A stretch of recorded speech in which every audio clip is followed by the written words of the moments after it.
नमस्कार मु अशोक दास मु ये वीडियो देखी आपण मन देखिले कि जदि आपण मन से वीडियो को देखुछन त सत्यासत्य ऊपर टिके आलोचना भी करंतु बा सरकार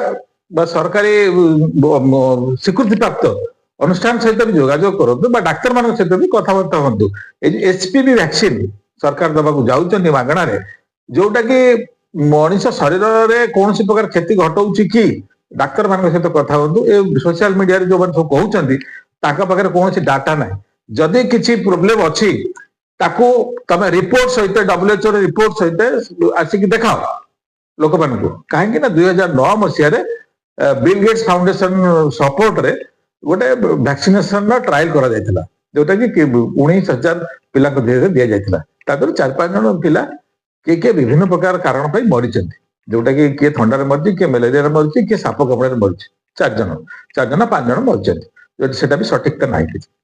सेटा को नहीं सारा प्रोपागेंडा चली जे वैक्सीन ने बहुत किसी खराब हो कौन रिपोर्ट अच्छी किस तो ना किए कौन छुआ पिला हेनी किए कौन मरीजे किए कौन आगू कि हम